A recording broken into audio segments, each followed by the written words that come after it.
Jesus, dakila ka. Luwalhatiin, pasalamatan, sambahin ang ngalan mo. Today, Lord, we will declare your love sa bawat puso, sa bawat buhay namin. Hallelujah.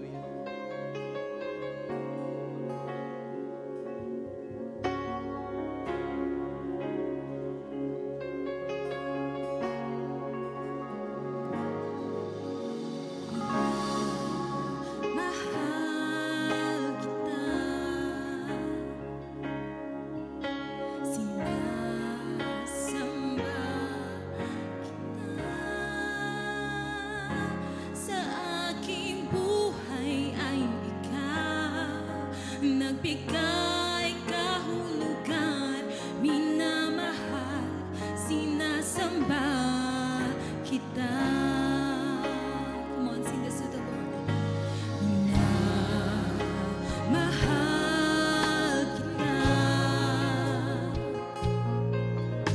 sinasamba kita. Sa aking buhay ay nagbigay kahulugan, minamahal,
ikaw lamang Jesus.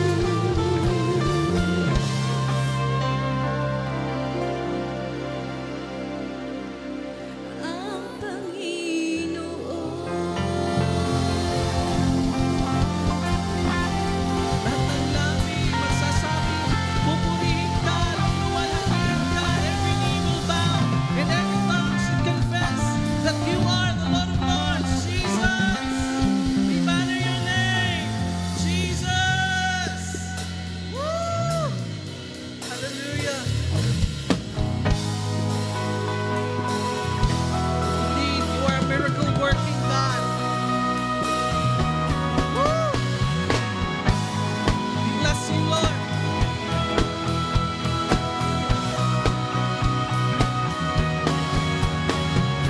Water you turn into wine. Open the eyes of the blind. There's no one like you. None like you. Into the darkness you shine. Out of the ashes we rise. There's no one like you. None like you. Come on, church. Declare that our God is greater. Our God is stronger. God, you are higher than any other. Our God is healer. Awesome in power. Our God. Our God.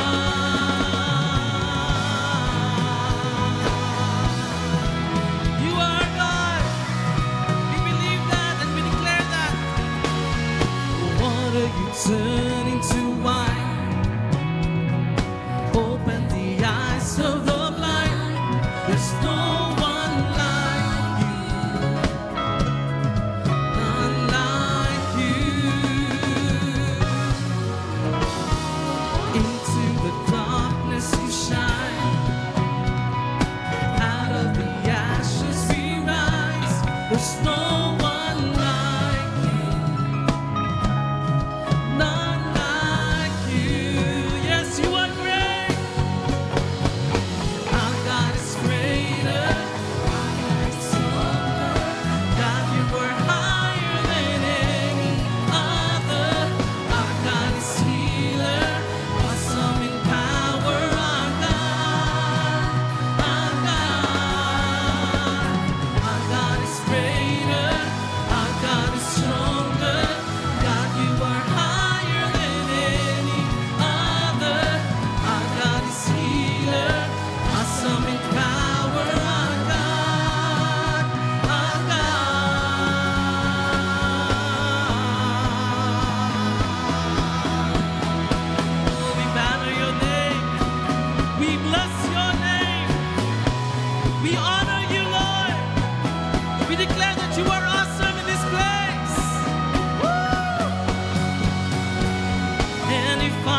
grateful and thankful because we have a God like you who empowers us, who gives us the strength, Lord, no matter what trials, circumstances na meron man kami. Right now, Lord, there's a lot of problems, maybe in our families, sa health namin, Panginoon. But we know that you are sovereign and you are in control of everything.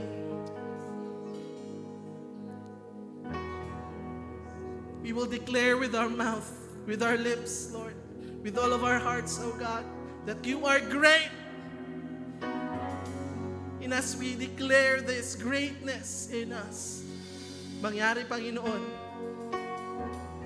that your name will be lifted up, lifted high.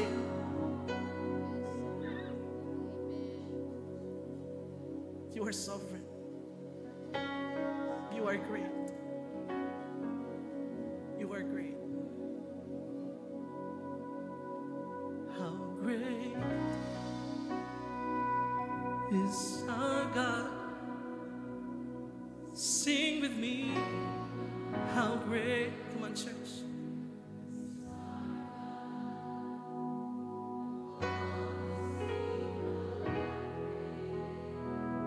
Yes, you are great.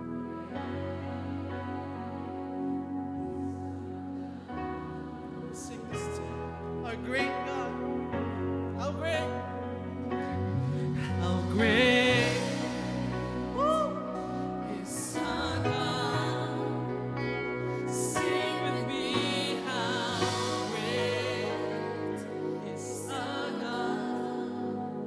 And all will see how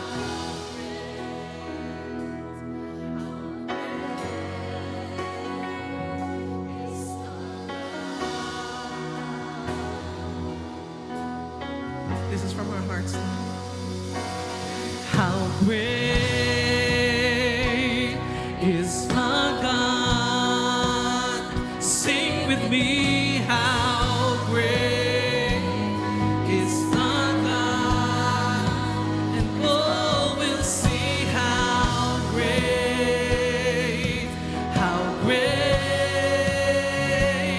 is our God.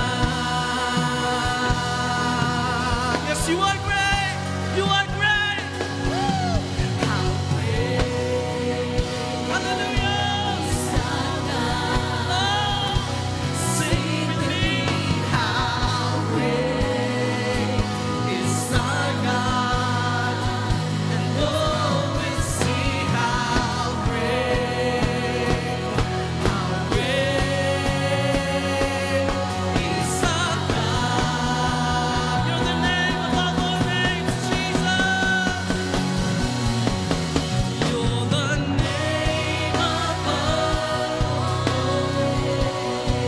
all names. You are worthy of then my heart will sing, how great is our God. Oh, your name, you're the name above all names. You are worthy of all praise. And my heart will sing, how great is our God.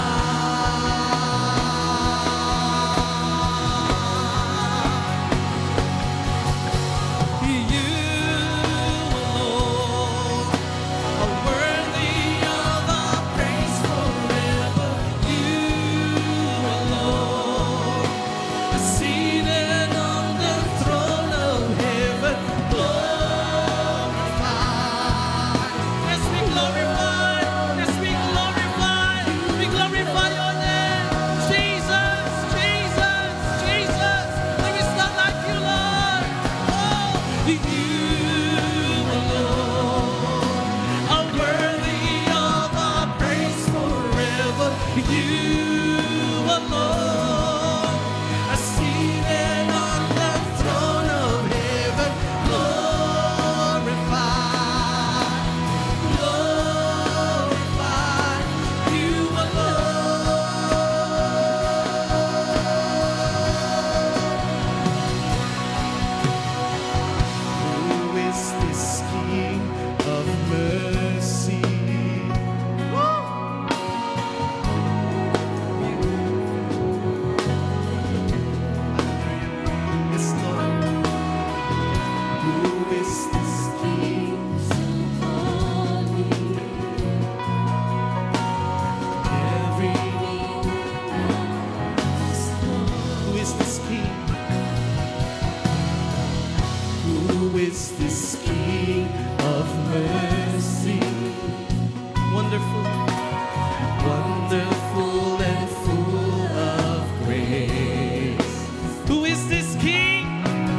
power.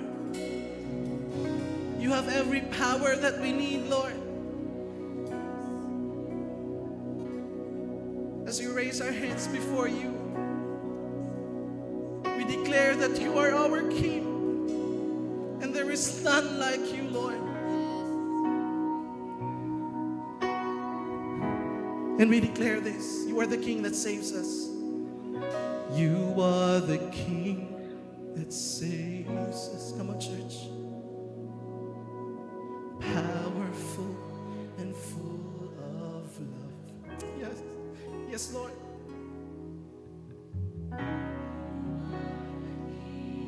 That gave us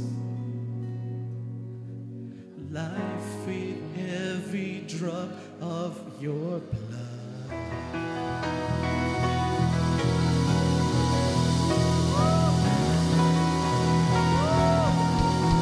Amen.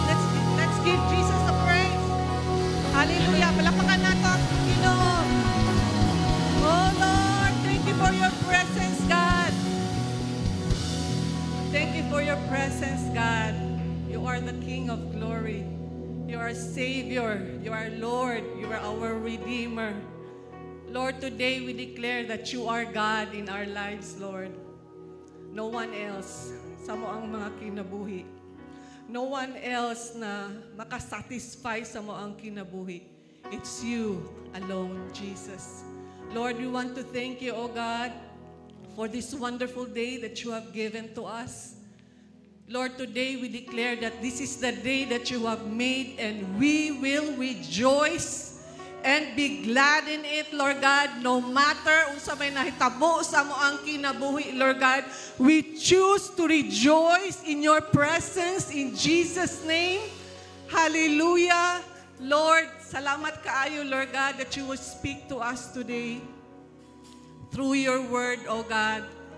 Lord, kuhaa, Lord, ang veil sa mo ang mga mata karon, Lord, so that, Lord, we can see you today, Lord God, through your word, O God. I declare open heavens, Lord, in Jesus' name. Lord, I pray that you will pour out, Lord God, dili mi gustoan ng mga material na bagay, Lord, but we want spiritual things sa mo ang mga kinabuhi, O God. You will pour out, Lord God, your power in our lives, Lord Jesus. Lord, kung namatay naman, Lord, ang fire sa mo ang kinabuhi karon diha sa imo amo ang passion, we pray, Lord God, let the fire, Lord God, Lord, kanang ikalayo, no, Lord God, sa mo ang mga kinabuhi karon, O God. Light the fire again, Lord, in Jesus' name. I speak revival, Lord, sa mo ang mga kasing-kasing karon, Ginoo. And we want to thank you, Holy Spirit, for what you are going to do, Lord God, sa mo ang mga kinabuhi karon. We honor you, we bless you, Jesus, in Jesus' name. O tanan maingon, amen and amen. Atong palapakan si Lord. Inay mo ang katapad, nalipay ko kay magkatabi tayo ngayon. Ha? Nalipay ba mo nga siya imuhang katapad? Uwa ka nalipay kay naglagot ka niya. Joke lang. Okay po, magandang umaga po sa ating lahat. Amen? Sabihin mo nga sa katabi mo, magandang umaga sa iyo. Sa kabila, sabihin mo, mas maganda ka pa sa umaga. Amen. Hallelujah. Wala po ang ato ang kanang pastor karon, si Bishop at si Pastora Junes po. They just came from Manila for kanang national conference, and mamayang 2 p.m. na sila din. Sige po.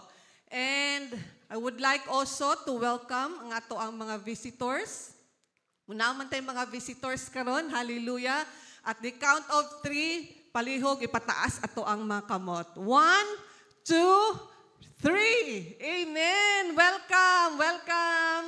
Welcome po. Diyan sa taas. Naa ba? Welcome. Ato silang i-welcome. Palakpakan nato. Amen. Amen. Ginaistorya gyud namo ni permanente na dili gyud siya aksidente nga naa ka dinhi karon. God has a plan sa imuhang kinabuhi. Amen? Amen. Hallelujah. Sige, palapakan na to usab mga to ang Ginoo. Amen. So are you ready for the word? Okay, sige. Last Sunday, we are on our series sa 7 blessings of Revelation. Again, the book of Revelation is not to scare us. Dili siya panghadlok sa atoa, kundili the book of Revelation is to prepare us. Unsa man ato ang i-prepare? To prepare for the Lord's coming. Amen? Mutuo batang, mubalik usab si Jesus Christ. Amen? Ang kinsay mutuo, ipataas ang kamot. Amen. Amen. Okay. Naiuban, wala nagkuhan. Sige lang, mas masabtan nato karon. Okay, ang title ng ating message ngayon is Year of Transition. Third blessing, the blessing of being ready and watchful. The blessing of readiness and watchfulness. Ang text po natin, nasa Revelation 16:15. May I request everybody to please stand and let's read the Word of God. Sige. Revelation 16:15. Ready, go.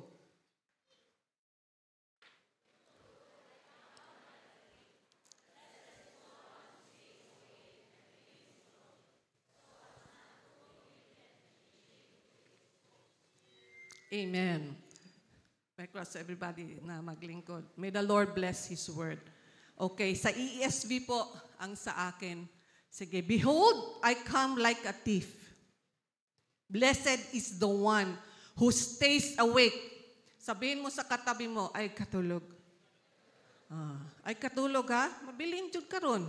Sige. And keeping his garments on, that he may not go naked and be seen exposed.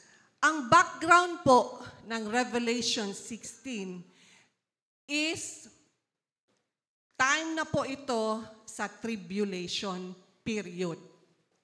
Okay? Mag-review lang tagamay. Time na ito sa tribulation period. This talks about the last judgment of God upon the people dito sa mundo. People, judgment to those people na who did not repent sa ilahang mga sala. And Revelation 16 describes the seven-bowl judgment. Ang seven-bowl judgment, ito po ang ikatlong serye sa kasuko sa Ginoo. O mao ni siya ang pinakagrabe na outpouring of judgment. Nahibaloan nato, prior to that, merong seven seal of judgment and 7 trumpets, and the 7 bowls of the wrath of God, ang kasuko sa Ginoo. What are these judgment? Ito pong 7 bowls. First bowl, magkaroon ng harmful and painful sores to those nga nagpatatak sa mark of the beast na 666. Anong ito? Magkaroon ng harmful, makadaot at saka matinding sakit. In other words, magkaroon sila og hubag-hubag. Hubag-hubag nga dili masabtan. Ang second bowl, turns the sea into blood. Ang tanan mga dagat turns the sea into blood and kills all the marine life. Ang third bowl turns rivers, mga sapa, and springs into blood to ruin all waters throughout the earth. Mabuhi pa kataan na. Ay, sa katong nabilin di ay. Alam niyo po, this talks about merong sa mga tribulation saints po. Okay?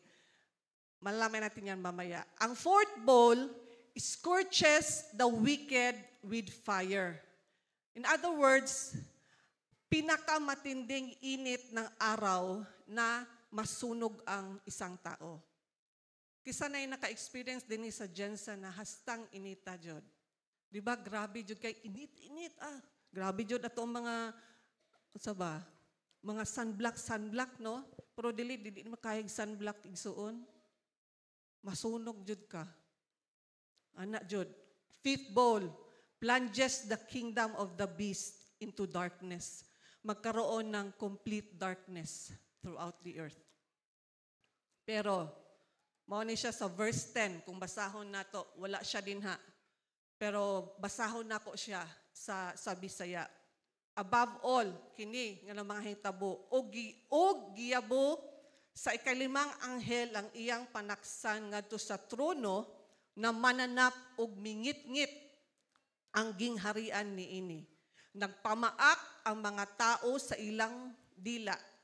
Paaka daw imong dila. Di ba sakit? No?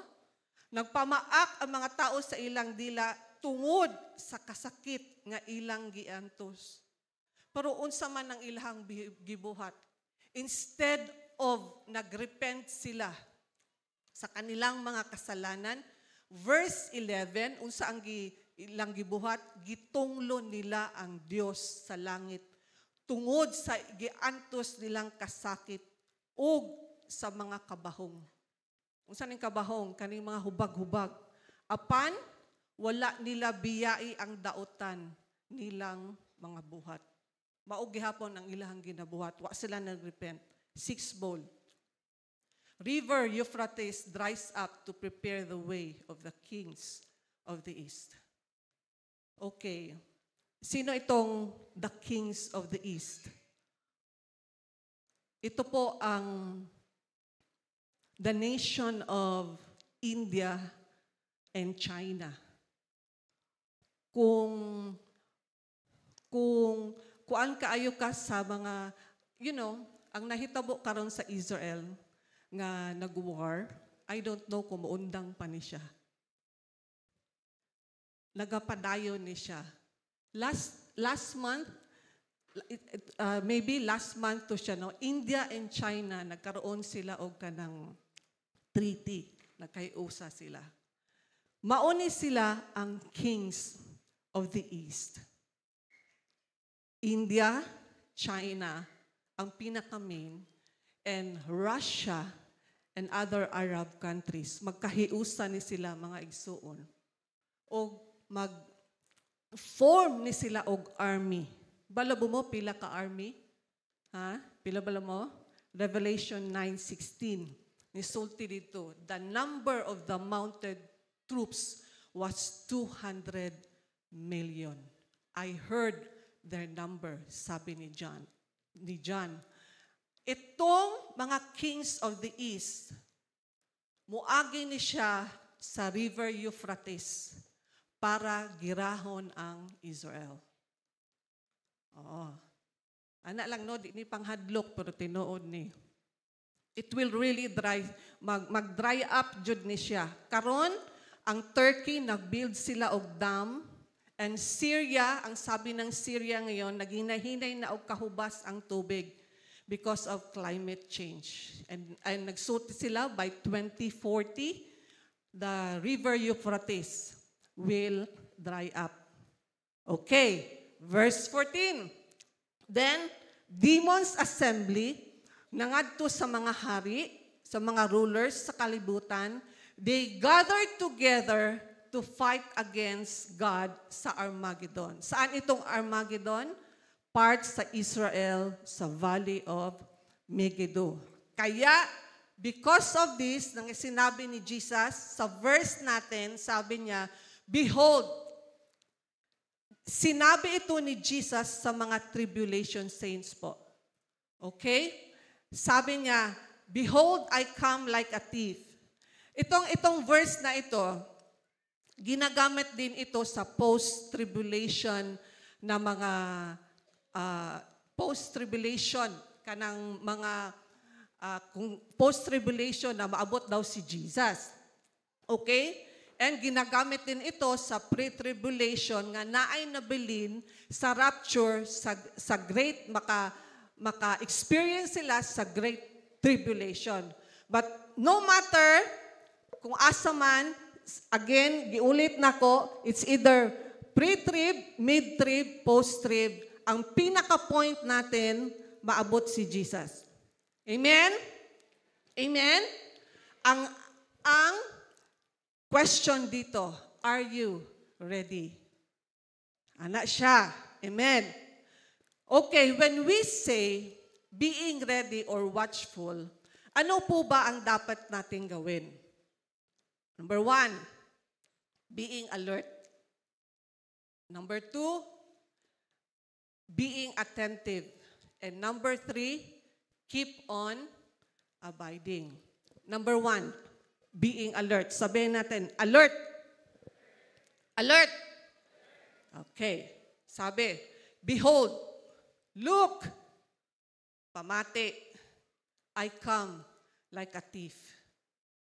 Sabi ni Jesus, sa Bisaya pa, muanhi ko, sama sa kawatan.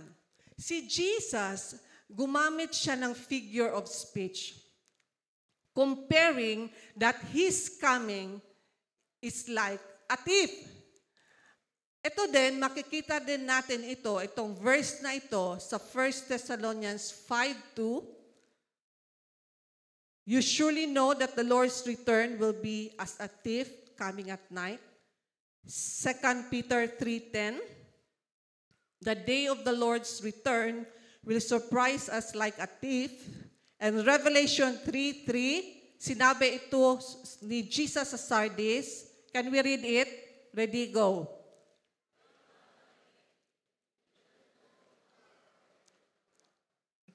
Amen. Again, Jesus is using a figure of speech. Hindi ito isang masamang implikasyon like what Jesus said describing Satan as a thief. In John 10:10, the thief comes only to steal and kill and destroy. Hindi po. This is a figure of speech lang. Gidescribe ni Jesus ang iyang coming like a thief. Okay, how does a thief come? Matthew 24:42-44. Sige, therefore, be alert, since you don't know what the day your Lord is coming. But know this, if the homeowner had known what time the thief was coming, he would have stayed alert and not let his house be broken into. This is why you also must be ready, because the Son of Man is coming at an hour you do not expect. Again, gidescribe ni Jesus that His coming is sudden. Sabihin natin, sudden.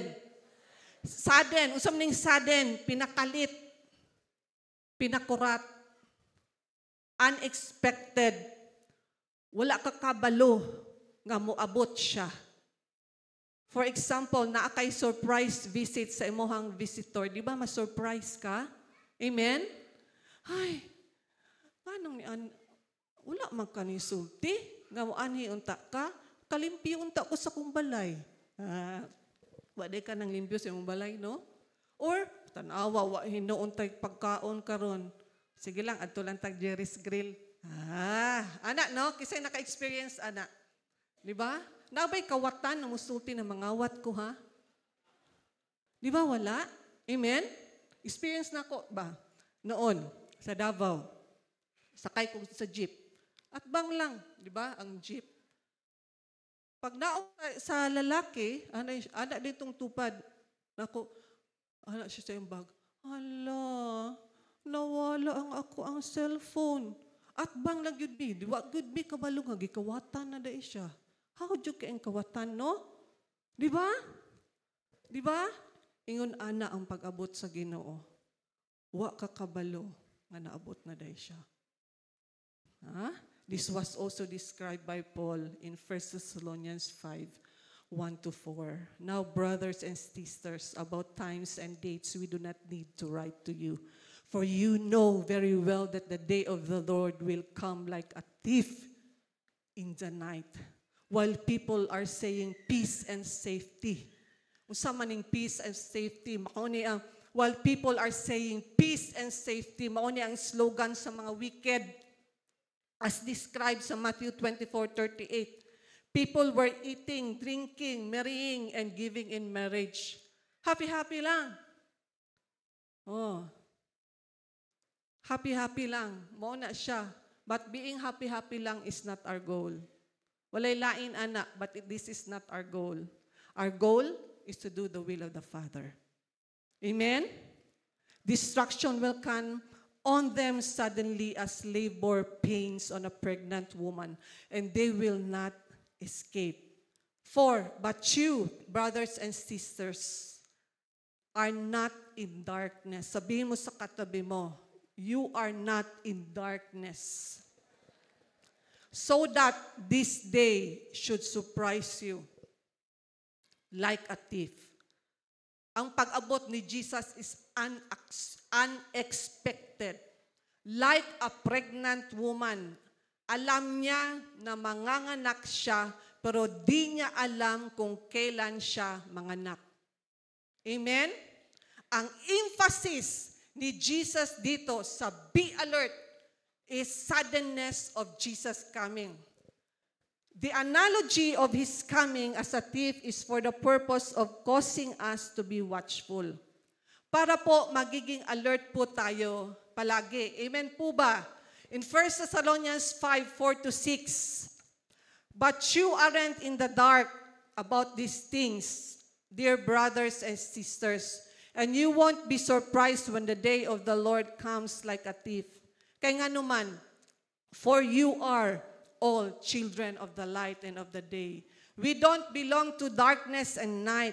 So sa atong buhaton, so be on guard. Not asleep like the others. Stay alert. Sabihin mo sa katabi mo, stay alert.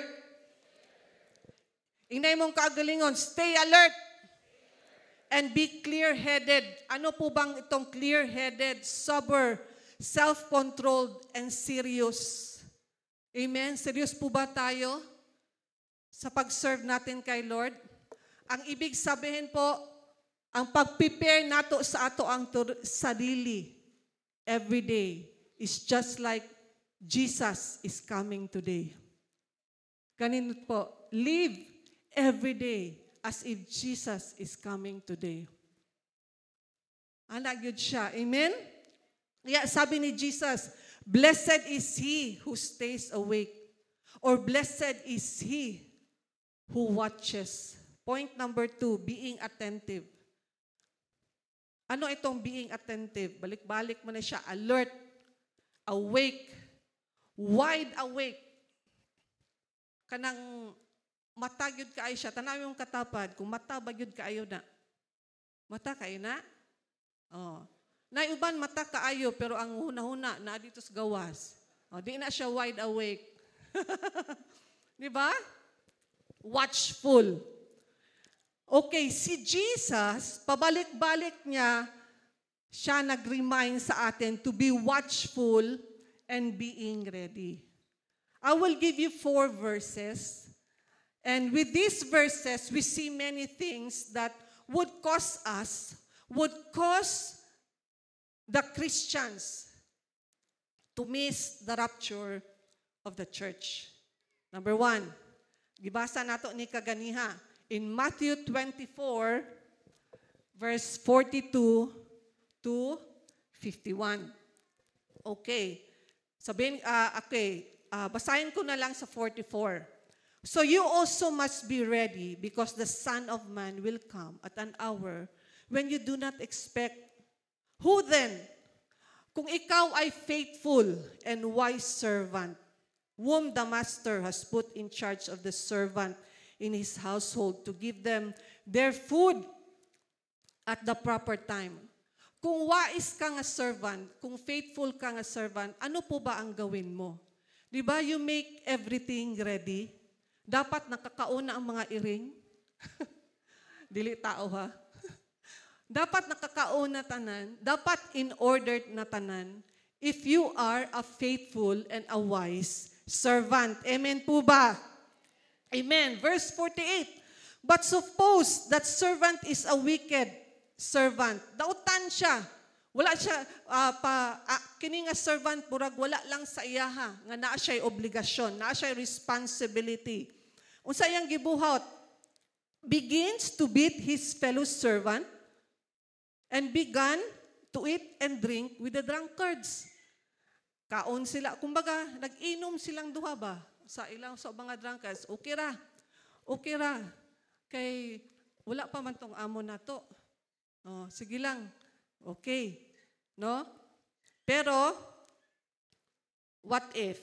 Sabi dito, 50, the master of that servant will come on a day when he does not expect him at an hour he is not aware of. What if kung unsa man ang iyahang ginabuhat, maabot dayon ang iyahang ang master. Okay? Ano po? Ano ang gawin? He will cut him to pieces and assign him a place with the hypocrites where there will be weeping and gnashing of teeth. You know, we have this attitude ba sa ato bitaw, daghan pa man og time na mag-andam, na mag-prepare, maabot ang Ginoo. Unya na lang, hayaan sa nako ni ako ang sarili. Buhaton sa nako ako ang gusto. Kasabot bitaw si Lord. What if kung maabot ang Ginoo in ana ang ato ang attitude? Unsa may buhaton sa Ginoo sa ato kung according sa verse 15, itambog ta sa sa kalayo, we're weeping and gnashing of teeth. Number 2, Matthew 25, 1:13. 1 to 13, this is all about the 10 virgins. There are 5 foolish virgins and 5 wise virgins. Ang wise virgin, na siya'y extra oil, and foolish, wala sila'y extra oil. To wait sa ilahang bridegroom. Pero sa ilaha, ang oil, eventually, at midnight, ang oil nila napundi. Sabi nga ni Jesus sa Luke 12:35, be dressed in readiness and keep your lamps lit or burning. Usay na itabo sa ilaha, wala sila gipasulod. So ato ang kinabuhi karon ba? Nagkalayo ba? Nagkalayo ka pa ba sa Ginoo? Kumbaga, you are on fire ka pa ba kay God? Or nagkalayo ka na sa Ginoo? I hope all of us on fire pa ta kay Lord. Amen? Sa ato ang kinabuhi karon, ganahan pa ba ta mag-ampo? Sa kadugayon nato diha sa Ginoo. 2 years, 3 years, 5 years, 12 years, 20 years. Gikapoy ka na ba? Ganahan pa ba ta mo basa sa ato ang Bible? Ganahan pa ba ta mag-worship para maging filled of the Holy Spirit tayo? Mark 13, number 3, Mark 13, 35 to 37. The coming of the Son of Man can be illustrated by the story of a man going on a long trip. When he left home, he gave of his slaves instructions about the work they were to do, and he told the gatekeeper to watch for his return. You too must keep watch, for you don't know when the master of the household will return. In the evening, at midnight, before dawn, or at daybreak. Don't let him find you sleeping when he arrives without warning. I say to you what I say to everyone, watch for him. Luke 21, 34 to 36. Be careful not to spend your time feasting, drinking, or worrying about worldly things. Ito po ang kultura ng world ngayon. Feasting, drinking, worrying about worldly things. If you do, that day might come on you suddenly, like a trap on all people on earth. So be ready all the time. Be ready all the time. Pray that you will be strong enough to escape all these things that will happen, that you will be able to stand before the Son of Man. Many Christians today na-trap sila sa things of this world. Many Christians today na-trap sa sistema sa kalibutan karon, worrying about worldly things. Hindi po ba? Na-test ba ninyo ang inyong heart? Every time you look sa imuhang Facebook, for example, Facebook, di ba, magkausay ba? May pasikuan o ni, adto na siya sa kuan, ako diri intawan, naalang ko diri. Di ba, no? Ay, mapasikuan na, ana siya car, ako wala pa. Sama niya akong kinabuhi. No? Worrying about worldly things. Because of that, nawalan na tayo, nawala ka na og gana, dili ka na interesado about sa things sa Ginoo. Sabi ni Jesus, blessed is he who watches. Sabi ng isang komentary, sabi niya, those who are watchful would know that the event is coming and would prepare for its any moment arrival. Anong klaseng pag-prepare nato karon of Jesus coming? For example, Taiwan.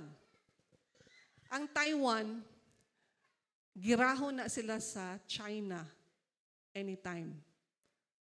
So, unsa ang ginabuhat sa Taiwan karon?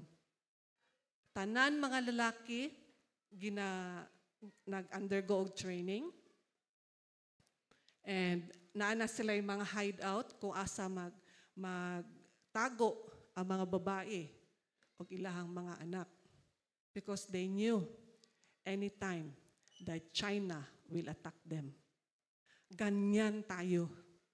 Ingon ana ang ato ang pag-prepare sa pag-abot sa Ginoo. Dili ta kahibalo. Pero kung gina-prepare ni mong sarili every day, madala jud ka sa rapture. Amen? Palapakan nato atong Ginoo. Sabi niya, blessed is he who watches. Blessed is he who stays awake, keeping his garments on, that he may not go about naked and be seen exposed. Again, Jesus is using a figure of speech. Ang ibig sabihin, we are naked without the righteousness of God. Hubo ta. Kung wala ang righteousness sa Ginoo. Amen? Isaiah 64:6, all our righteousness are filthy rags.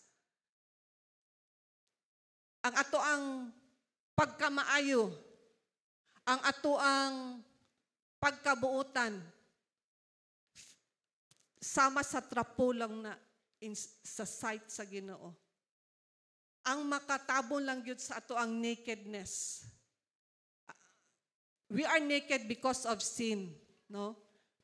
But ang righteousness yun sa Ginoo ang maka-cover sa ato. Amen?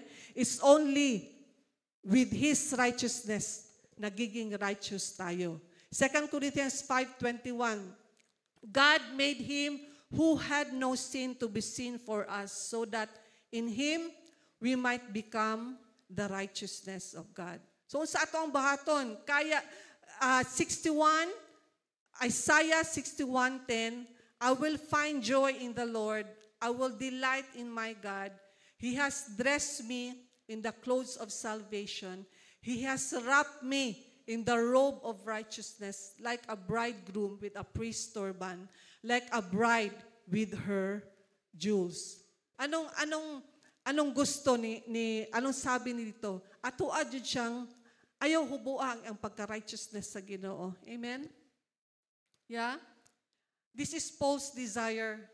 Ang desire ni Paul in Philippians 3:9, that his desire was to be found in Christ, not having his own righteousness, but the righteousness in Christ Jesus by faith. So ano ba ang relationship between being attentive or watching and keeping the garments on? Sabi ni Bruce, we are like a soldier. Amen? Sabihin mo sa katabi mo, you are a soldier of the Lord Jesus Christ. Totoo ba ta? Amen? Yeah. According to Mishnah, ito po ang Jewish oral laws nila. Meron silang mga law. Okay? The captains of the temple in Jerusalem, ang mga captains sa temple sa Jerusalem, went, mag-rounds na sila sa ilahang mga presinto at night.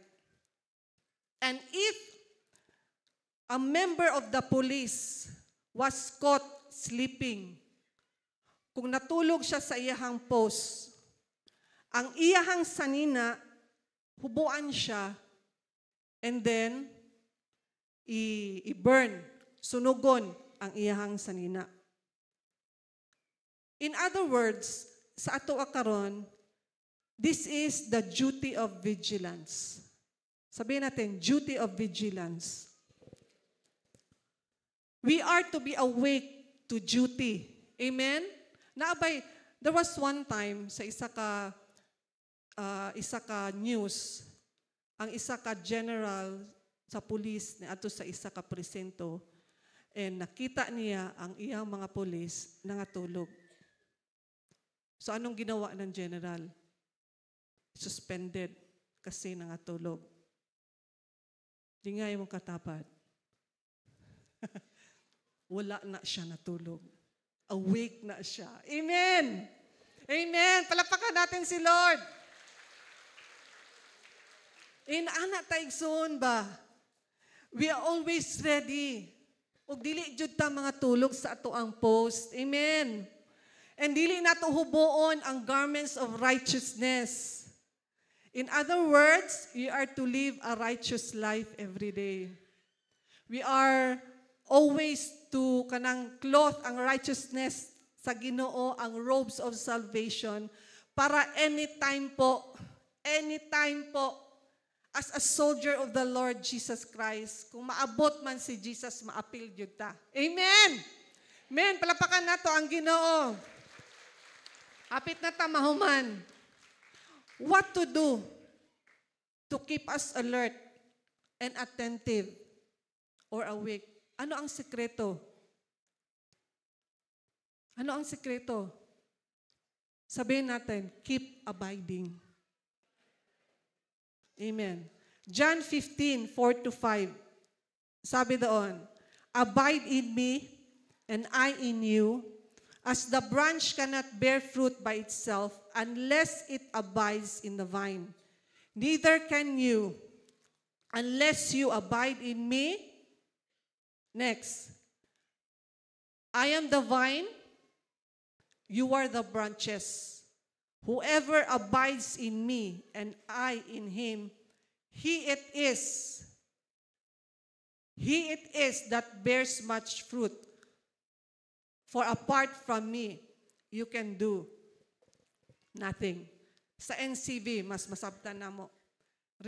Mas masabtan na to. Remain in me, sabi ni Jesus, magpabilin ta kay Jesus Christ, and I will remain in you. A branch cannot produce fruit alone, but must remain in the vine. In the same way, you cannot produce fruit alone, but must remain in me. Ano po bang ibig sabihin ng abiding? Abiding means stay connected. Sabihin natin, stay connected. Yeah. Kinsa nay naka-experience, there was one time din sa Philippines, nawad-an og kanang signal ang internet, di ba? Ang mga tao murag buang. Grabe, walay internet. One day lang to ha. Naka-experience mo last year? Grabe, internet. Kaya nga naman, they wanted to maybe stay connected, with their loved ones or stay connected with saman. Order. order ta. SSD. Pa-flex ulit. Yeah, sa makasabot lang. Yeah, stay connected. Number 2, to whom tayo dapat mag-abide. To whom tayo dapat magiging connected. Sa kay Jesus and His Word. Amen. Kailan po ba tayo dapat mag-connect sa kay Jesus? May problema lang ba? O may mga struggles lang ba? Kung may sickness ka lang ba? Or super lisod ba? We are to be connected to the source sa ato ang life. The source of our strength. Sa source sa ato ang hope. Sa source to our everything. Amen. Kanus aman. Sabihin natin daily. Sa Tagalog, araw-araw. Sa Bisaya, adlaw-adlaw. Every day po. How? How do we do that? Balik tayo sa first blessing po. Through His Word. Pinaagi sa Biblia. Amen? Kumusta naman po ang ato ang Bible reading? Gi-apply ba nato itong first blessing? Are we hearing? Hearing means meditation. So words sa Ginoo, we are not only just reading, but hearing the Word by meditating the Word and keeping yung obedience po natin sa Word ni God. Joshua 1:8, alam nyo na yan. If you are praying, ano po ba yung focus ng prayer mo? Sabi ko sa mga disciples kahapon, ano po ba yung focus ang prayer mo? Sarili mo lang ba? Lord, gusto ko nito, yung material na bagay, yung success mo. Walay lain, ana. But if you are praying for spiritual things, mas lalo kang i-bless ni Lord. But if you are praying for others, mas lalo kang i-bless ni Lord. Amen? Amen? May transformation ba nga nangyayari sa heart natin? Every time we go here, yung thinking natin, yung panghuna-huna nato, ang ato ang pamatasan nato, naa ba siya'y transformation? Naa ba'y kausaban? Again, do we take action? Akbata. Every time makadungog ta og mensahe gikan sa Ginoo. Or wala lang. Basta nagsimba-simba lang yun ta. Amen? Romans 12:2 sabi, do not conform to the pattern of this world, but be transformed by the renewing of your mind. Then you will be able to test and approve what God's will is, His good, pleasing, and perfect will. Ganahan kaay ko sa Message version. Don't become so well adjusted to your culture that you fit into it without even thinking. Instead, fix your attention to God. Again, ano po ba ang pattern na sinabi ni Jesus dito, ni Paul dito? Ang pattern is ano ang kultura ng mundo. Unsa ba ang kultura karon sa mundo? I often heard this, lahi ra gyud ang generation karon. Kami tong una ingon ani jud mi lahi ra gyud. Tong una mag-study mi sa library, mag-study mi adto mig library. Karon unsa man? Naratas Google, diretso dayon. Di ba no? Ano ba? Unsa ang kultura? Materialism. Addiction. Corruption. Bahalag mo patay, basta more money. Corruption, prostitution, pornography. Mauna ang kultura karon. Ang bata karon, pwede ra nimo butangan og eat. Dili siya he or she. Siya ang mabuot pagdako niya if either he or she. Self-indulgence sa mga butang, kung if you are sige kag tanaw, no, sa mga yun ani, na sila permente ginastorya. As long as you are happy, you do it. Pero wala kang kabalo, even without thinking, if you are doing it, makadaot na siya sa imuha.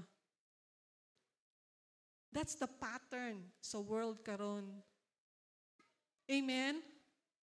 Sabi ni Paul, do not be conformed sa kultura ng mundo ngayon. Genesis 6:5. Then the Lord saw that the wickedness of men was great in the earth, and that every intent of the thoughts of his heart was only evil continually. In other words, today ba, kung matanaw nimo ba, kung tanawon good nato ang current event, people think evil continually. Yeah? Amen? That's why sabi ni Paul, we are to fix our attention to God. Sabihin mo sa sarili mo, fix your attention to God. Sabihin mo sa sarili mo, fix your attention to God. We are to wear the righteousness of God, and mahibaloan nato na kung gisuot nato ang righteousness sa Ginoo, naagyo'y transformation na mahitabo sa to ang kinabuhi. Amen. Amen. Kaya, pero ang question dito, ano po ba palagi ang iniisip mo? Every day. Ano po ba, and what you are thinking, mugawas na siya sa imuhang action. Mugawas na siya sa imuhang words. Ano po ba ang words that comes out in your mouth? Words ba yan of blessing? O words ba na siya of cursing? Ano po ba yung desire ng heart mo ngayon? Is it for the glory of God or for your own glory? Gusto nato the praises of men. Dili ta gusto og praises sa Ginoo. For my prayer today, this is my prayer today, hallelujah, ang desire gyud nato sa to ang kaugalingon, karon sa to ang kasikasing is to glorify Jesus. Amen. Palapakan natin si Lord. Noon, nami kanta ba, gagmay pa mi. I hope na makadungog abot kung naapa ba. Kining kanta nga, dagan sa lumba ning kinabuhi, may ganti naga hulat. Biyai ang tanan nimo nga sala, ug motutok kang Jesus. Mga saksi kaninyo nagatanaw, dili ka magkaluya. Dagan sa lumba sa kinabuhi, madaogon kang Jesus. Amen. We are like an athlete. We are running the race. Amen. We have to run the race to finish it. Dili lang to finish it. Finish it well. Kung madagma ka, stand up and run again. Amen. It doesn't matter how you start the race. But ang nagmatter din is how ma-finish nato ang ato ang race. Sabi ko nga sa mga disciples ko kahapon, kung muundang ka, ang nagsunod sa imuha, muundang po na. Pero kung nagpadayon ka, ang nagsunod sa imuha, mapadayon po na. Amen. Kaya, sabihin mo sa katabi mo, padayon egsoon. Amen. What would be our goal? Sabi dito, behold. Pwede natin ulitin yung verse natin. Revelation 16:15. Behold, I come like a thief. Blessed is he the one who stays awake and keeping his garments on, that he may not go naked and be exposed.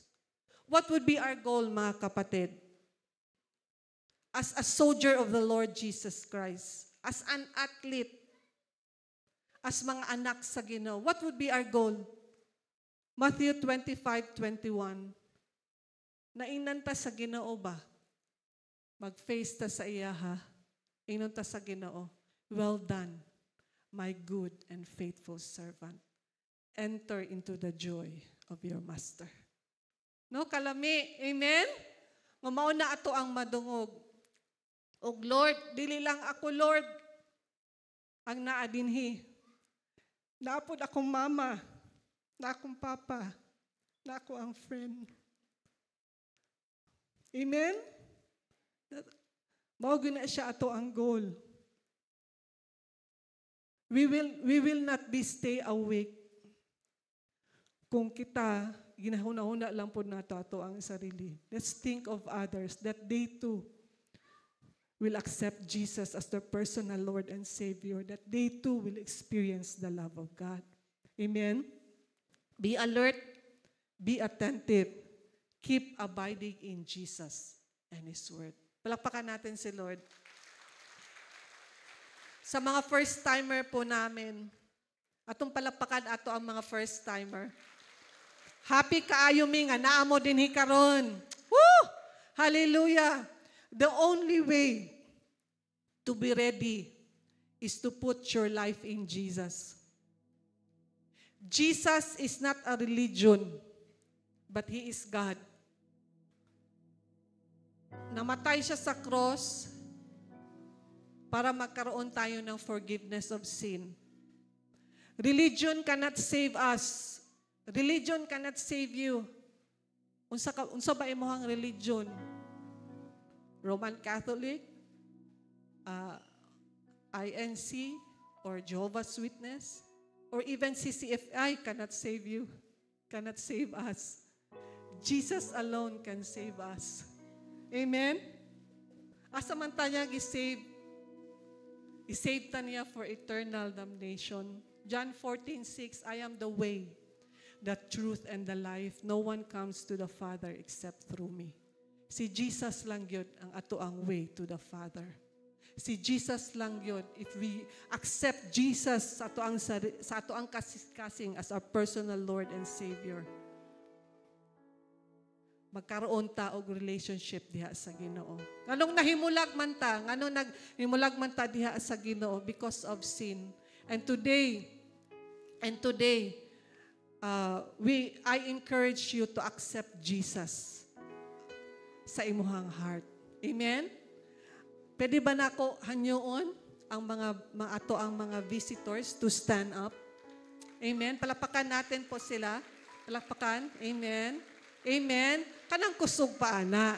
Amen? Let's have a prayer today. Ato ning iampo, ato ning isuti sa ato ang mga baba nga naatay faith diha sa Ginoo. Amen? Sige, everyone, magsabay ta og ampo. Lord Jesus, I believe that you are the Son of God. Thank you for your great love sa ako ang kinabuhi. Salamat na imong gihatag ang imong kinabuhi sa ako, Lord. Namatay ka sa krus para magkaroon ko og forgiveness sa akong sala ug magkaroon ko og eternal life. Forgive me of my sin. Sala sa akong huna-huna, sa ako ang kasing-kasing, sa ako ang mga actions. Ug gidawat ta ka sa akong kasing-kasing as Savior and Lord. Ginoo, guide me sa ako ang kinabuhi na mag-glorify ka sa ako ang kinabuhi. Take full control over my life. Salamat, Lord, na karon nahimo kong imong anak o ikaw ang akong amahan. In Jesus' name, amen and amen. May I request everybody to please stand.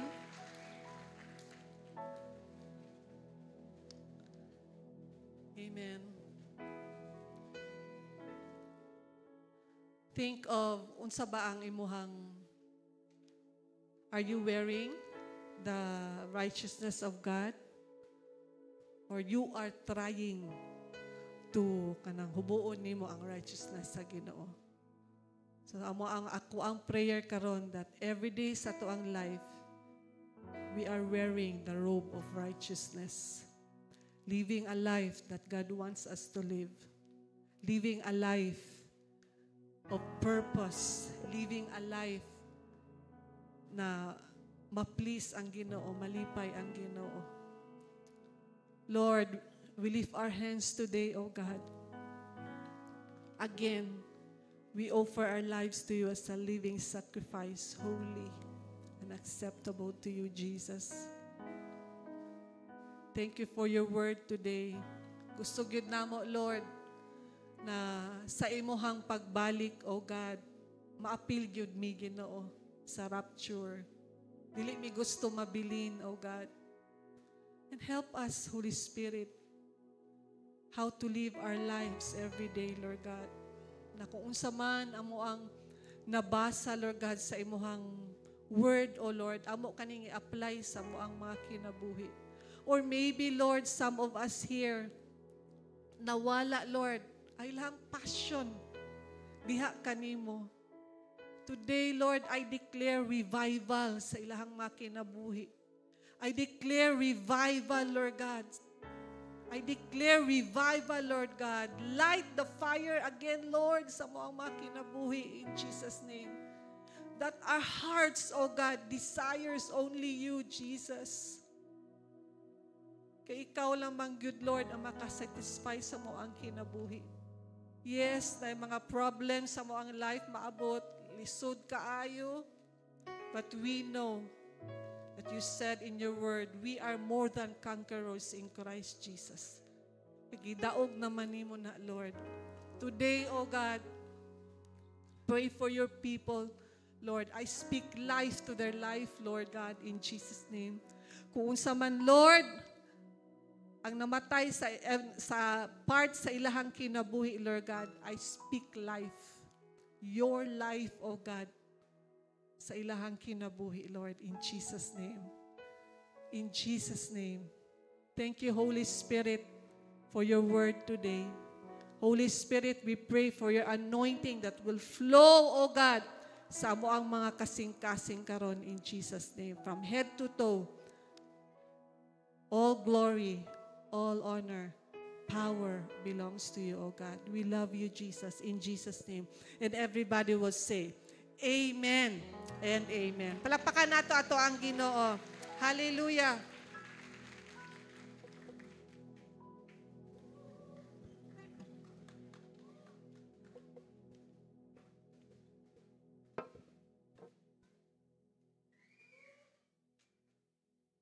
Hello, church. Good morning.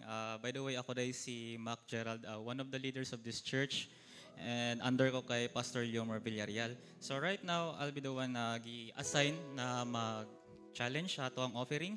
So ang atong verse is found in Philippians chapter 4, verse 6 to 7. So nakabutang dara na, do not worry about anything, instead pray about everything. Tell God what you need and thank Him for all He has done.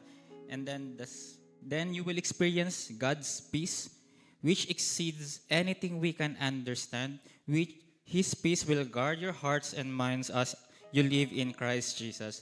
So,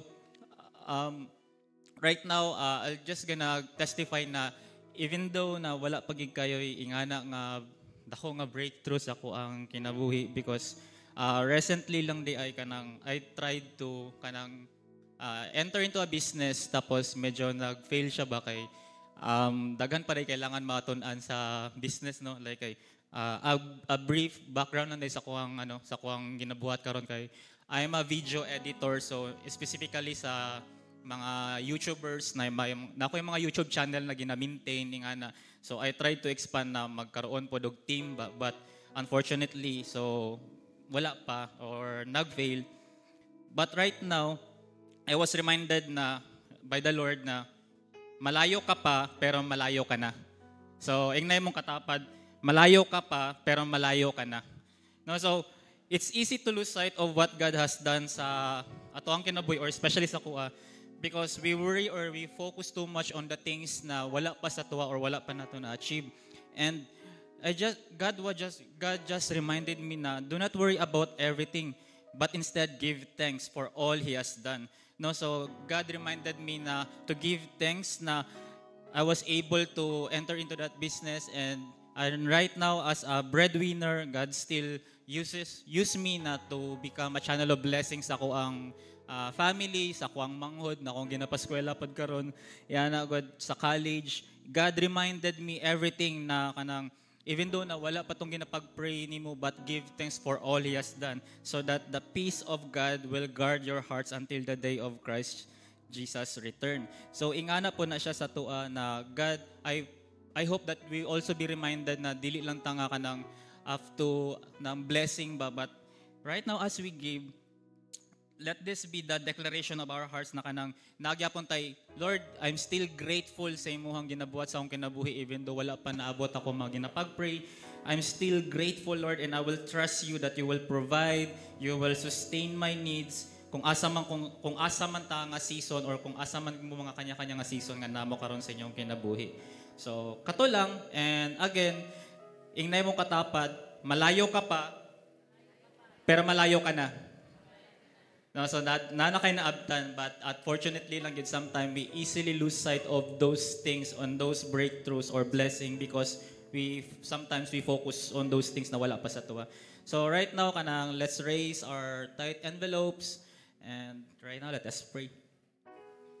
Heavenly God, Father, thank you so much, Lord, for this morning. Lord, salamat, O God, for another Sunday na gihatag nimo sa mga, O God, that we can gather in this place and to worship your name. And right now, Lord God, as we give, Lord, we express, Lord, or give, Lord, this money or this amount, O God.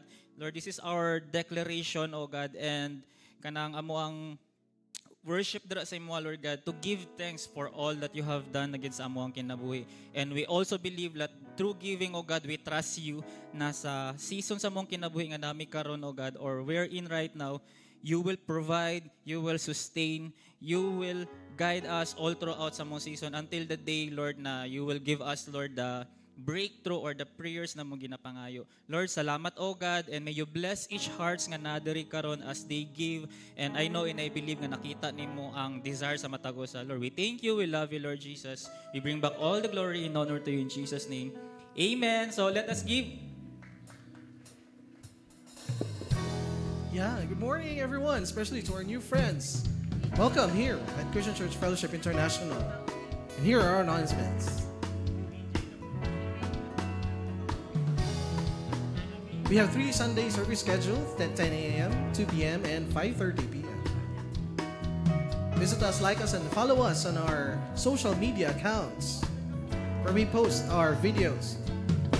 We encourage everyone to join our dawn prayer meetings every first Saturday of the month, 5 a.m. For your convenience, you may give online, and here's our BPI and GCash accounts. And happy birthday to those who celebrated birthdays this week. God bless you all.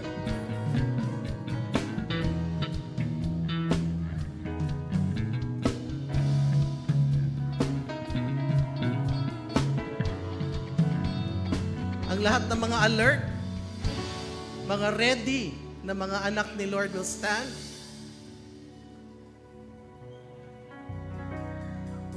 Are we ready to receive God's blessing? To give out this blessing this week. Come on. Let's receive God's blessing today. Let's sing this. The Lord bless you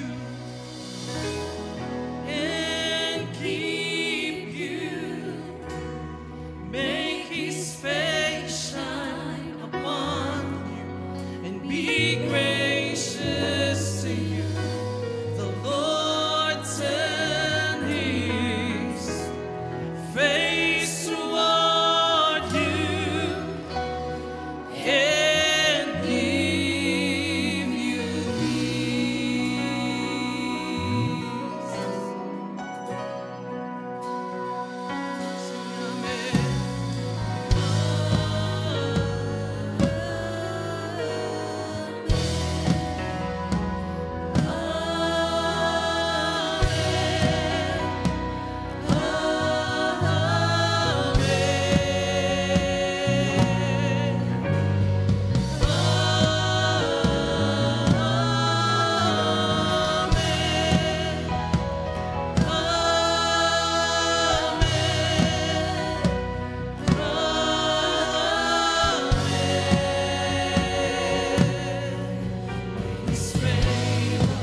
bless everyone. Have a great Sunday. See you next week.